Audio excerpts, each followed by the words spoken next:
keep it open to everyone for the time being. Yeah. Okay. Did you want to talk about now, or? I can, I guess. Basically, I just wanted to point out something interesting, and by the way, Dennis, I appreciated that you have presented some history on like of different aspects of relevant aspects of non-reciprocal superconductivity that have been here. And then, so in the context of diode effects and superconductors, let me see if I can properly do this, because I didn't do. I would like to start by just thinking that, like, due to the beginning of this field here in the condensed matter community, I considered some ideas along with some colleagues at Delft and at Yale, the possibility of doing similar kinds of physics with Josephson tunnel junctions. And this led me to a rabbit hole of history that was quite fun, at finding that actually some asymmetric critical currents were indeed found in these kinds of architectures. So there's even some very early work where you have these funny structures with the leads coming in like this, and by threading magnetic flux inside, you can find an asymmetric effect. Can you see my mouse? Okay, I'm not going to presenter mode just to avoid in case it ends up on speaker view. And in a lumped element kind of model, this was clarified further, I believe, by this work, which is showing that if your leads enter a DC squid such that the inductance, the linear part of the inductance of the different branches is different, then you can indeed also get this sort of asymmetric critical currents. This is still very different from much of the physics that we're observing in the community today, but it's still some useful context.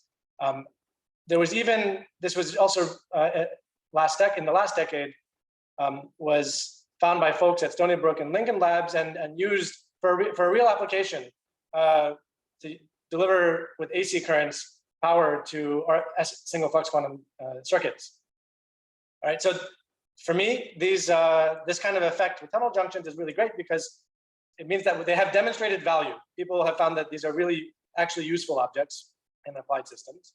And I think our current efforts by identifying new mechanisms for such diode effects can bring us new pathways to such physics, and also is useful as a condensed matter probe of broken symmetries or other kinds of physics going on. And this is, I think, a really great piece of emphasis.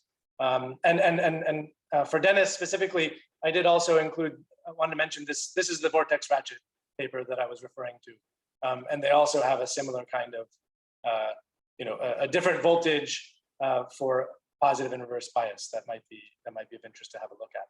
So by proper shaping of devices, actually, you can get some kinds of interesting effects that are relevant,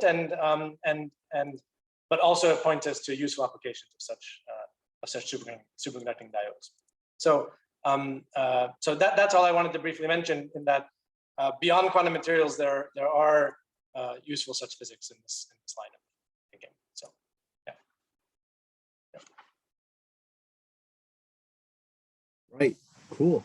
I mean, that's an interesting thing. Maybe we should talk about. Yeah, this idea you mentioned of other pathways. So, maybe that's a good opening topic for the discussion section. Is what other pathways are there? Like you said, certainly there's many beyond just making a particular novel sandwich or a novel bulk material. Yeah. And indeed, the possibility of maximizing this rectification, the asymmetry, and Maz, you brought this up at the beginning of the seminar, I think is a really great point. In the context of applications, it seems like that's would be an especially useful goal as far as applied topics. Yeah. And I see Ilya has posted what is this? A non-reciprocity in the Tesla valve. Wasn't the Tesla valve that fancy arrangement of like, it took advantage of like a hydrodynamic effect so that the flow in one direction was different from the other based on like the geometry of the cavity that the thing flowed in, right? So it like turned slightly back before going forward. Okay, yeah, okay. So I think it's exactly that. And the point is at least in this video, the emphasis is it's one way without moving parts. Ah, yeah, yeah. Yeah, you know, Without moving. that's a fun thing. Right. You know, so I've never seen, and I had wanted, this is fun. Okay. There had been an idea when I was at the Max Planck Institute to try to make essentially this, you know, electronically. And I don't remember seeing it done because you need a few extra things, like a simple Fermi gas is unlikely to show this effect, right? It was taking advantage really of a viscosity. So it was like, well, maybe in a hydrodynamic system with a specially arranged, you know, essentially the metal is like your cavity here, like the pipe.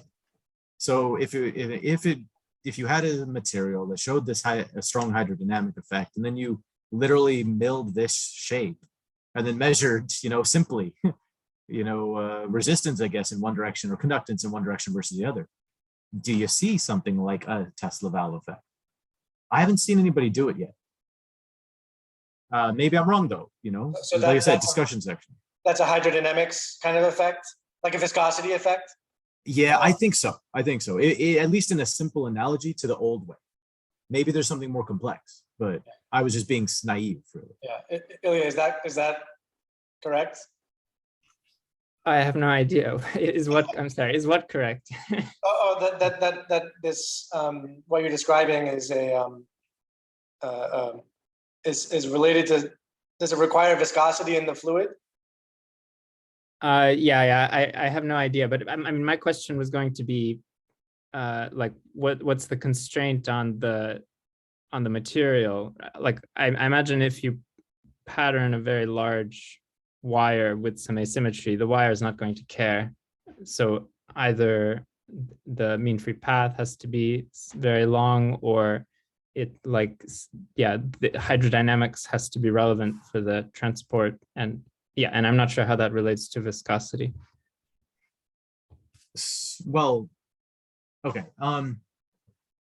So what I remember about that, and again, my memory of the Tesla valve is limited, but basically it has a particular shape and it bends, you know, a fluid flowing through it due to basically, I think related to viscosity of the fluid, which is related to how much it essentially scatters and interacts with the boundary that it's in. It, you know, can turn around because of the shape of it that it's in, and some amount of that flow basically impedes the next incoming. If we thought about it like an iterative, like the next particle coming in, it impedes it, and there's a net, you know, difference in momentum.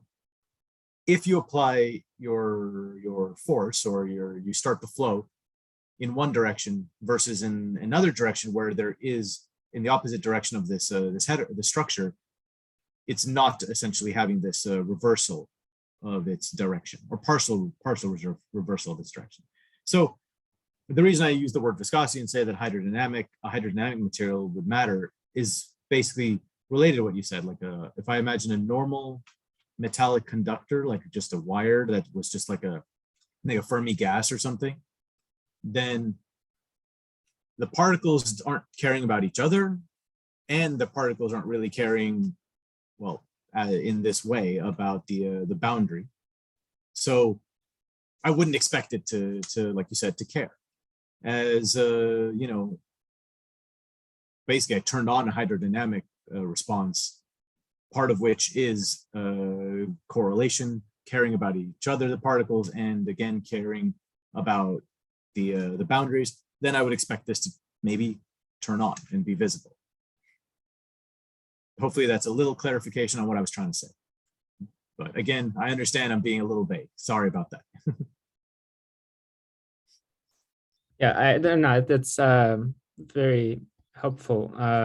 So what about these hydrodynamic electron flows that have been studied in some materials? I know it's been seen in bismuth. I think the cobaltates, like palladium cobaltate, if it were some fancy cobaltates, the Mackenzie stuff. Vala, do you have any Philip Moll. Oh, and mole, yeah. Well, yeah. The yeah. delophocytes, I thought, had some of these things. The delophocytes, right? Yeah, but those are, if I recall correctly, usually occurring at higher temperatures, where when because that's an electron interaction effect. Is that correct?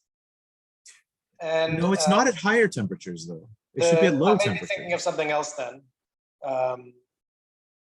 Let me see. It's definitely got to be a relatively. It's a low temperature thing, I think. I don't. Yes, Had I may be anyone thinking of seen? something else. Hmm. Yeah, I never did much work on that. Any work on that? So It was that thing where they looked at the scaling law, right? Oh gosh. oh, are you talking? I think you might be referring to this Planckian, this linear anti-resistivity business. No. That was in a like. No, it wasn't the linear. I think it was the other direction. Actually, it's a greater than square, not less than. No, but that's viscosity scaling. is indeed electron-electron interaction effect. So Do you remember usually, the scaling, Victoria? Like, what was it? of course, I mean, I'm not a big specialist in that, but it also depends on how you interact with boundaries. Yes, indeed. So you can, like, if your distance between boundaries is large, and then you can have some space for electrons to interact. If it is very small, then electrons move ballistically, even if there is electron-electron interaction, because let's say mean free path of electron-electron interaction is larger than the distance between barriers. So it depends on your geometry, but yes, indeed, it is an electron-electron interaction effect. And I'm not sure about temperature, honestly. But there is a very first paper, as far as I know, was like, I don't know, 20 years ago. So it was the John, I think, and Molenkamp. So you can just Google and have a look. It has probably 1 million of citations. So if you just Google, you will see it the first. Right.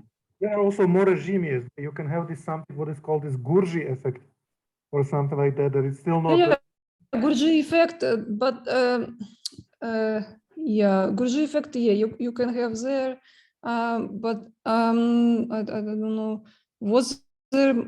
I think it is without magnetic field, right? Gurji effect. Yes. But it's like this really depends on this thickness stuff. So Could one of you elaborate on the Gurji effect? I don't know it. Maybe I it's common suggest knowledge, but I don't know. Denise is elaborating because I don't remember. I also don't remember. I just know that it's slightly more complicated because it's not a direct passage from the ballistic to diffusive, but depending on the thickness of the film, you can have some regime when it's neither ballistic, neither diffusive. So it's about the thickness, mean free path. Yeah, but that. Fermi wave vector. And but I'm not sure that is Gurji effect, honestly. I think, or is it called Gurji? Okay, whatever. I think this is just like switch which you can see between these regimes depending on the geometry. Yes, maybe fancy name is Gurji effect, but I have a suspicion it was something else. Well, in any case, I think that was a really interesting, or is a really interesting point, though. Like Val brought up, right? Different pathways, different perspectives. Maybe this is an interesting, different pathway. I had never thought about these other other regimes, let's say. So, right, I see that Ilya, was it? Put the cobaltate paper up, the palladium cobaltate, right? And graphene, yeah, there you go. Well, graphene, I mean, there's one. Well, it's got all the other things going on. It would be difficult to clearly say it's that. But palladium cobaltate, that might be a fun one. There is a question in the audience, in the chat, about terahertz applications, whether there's a limitation due to the superconducting gap. So for example, I mean, I think that certainly if the frequency of the radiation is above, 2 delta, you're going to have a lot of absorption. But and for most superconductors, that's below the gap. Sorry, that the terahertz is above that scale. Excuse me. At the same time, I guess one question is if the nature of the diodic effect requires superconductivity, or if it's built into the junction or the material in some capacity, then you would still probably get some rectification, even for at such high frequencies. So maybe it could still be useful at those energy scales. I don't know if anybody in the audience has actually studied that and could make a more concrete statement. I haven't. Dennis? But I think you then need to go to the time-dependent everything. So time-dependent Bogoliubov-Dejean or time-dependent something. Because I would then think that you would have some non-local in-time phenomena in principle. But yeah, so I would be really happy if someone will say something now and explain that. But I believe Liang may have done some theory on absorption, or that might, and maybe he'll talk about that tomorrow. But I'm not sure I don't think he's here currently. Right. No, I don't believe so. But no, it's a good and interesting question. Maybe we can revisit that tomorrow with him and maybe others in the next discussion session. So let's add that to the I'll add that to the HackMD. Actually, as there is a free discussion, I was unfortunately a bit late because I had some work to do. Could you please shortly say which are the main applications of these diodes? Why do we need these superconducting diodes? Where they are better than something else? Sure. So there's some applications of the diode. More is being about non-reciprocal superconductivity in general. Let's see. I think I have some slides for this. Maybe I'll come back to it in a second because I had some in a different talk. Let me see if I can't go hunt it.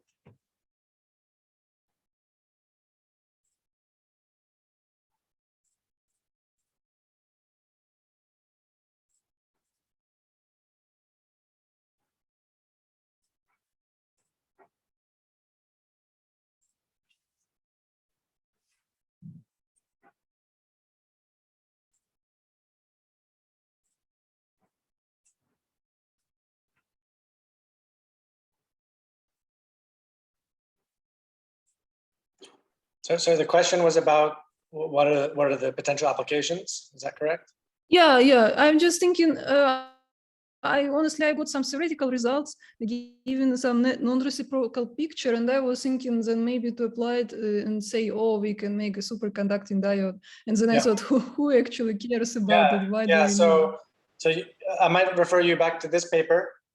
Can you see it? Is it my PowerPoint showing? Yep. Yeah. So this work uses this Josephson circuit version of the supercurrent diode. And so sorry, let me explain the figure. When you have this asymmetric linear inductance component to the DC squid, it turns out that as you add magnetic flux into the loop, you reach bias points in which the critical current, so the shaded regions are superconducting, the non-shaded regions are resistive. And you can see that there's an asymmetry in the critical current here. And what they do is they build a circuit in which you can deliver AC, you send the AC power down, and it delivers, asymmetric, so pulses with a DC component to the voltage that gets applied to the rest of the circuit. And they say that this is very useful. And they have a follow-up paper describing a more elaborate version of this as well. So maybe these papers can be some inspiration for where such diodes can be useful, at least in one case. Oh, okay, thank you. Mm-hmm.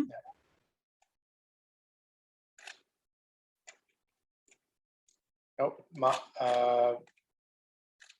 we seem to have lost Maz. So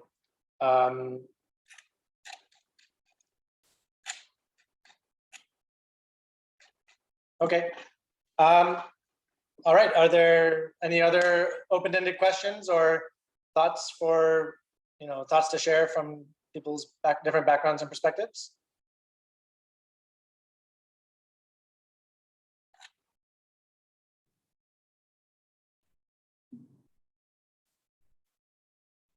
All right. I guess that. Oh. No, I just wanted to say that it was excellent workshop. I learned many things, and thanks for organizing. Thank you. Yeah, we'll have a good second day tomorrow. By the way, there is a question from Mohit Gupta in the chat. Is it correct to say that the diode effect is more about probing physics than the diode effect itself? That's a question of perspective. If you're probing some new object and you want to check if it's broken certain symmetries, then the diode can tell you about that. And so I agree with that perspective. But I think it's always great that there are really useful places to put such objects and apply context. So, as we discover more places and more mechanisms to produce diode effects, then it can certainly, I think, be useful in that respect. And maybe we find better ways of creating diodes this way. So I think that it goes both ways. That's my personal feeling. Yeah, and indeed, it does get late. So it sounds like we're winding down a bit. If there are no further questions, I'll stop the recording.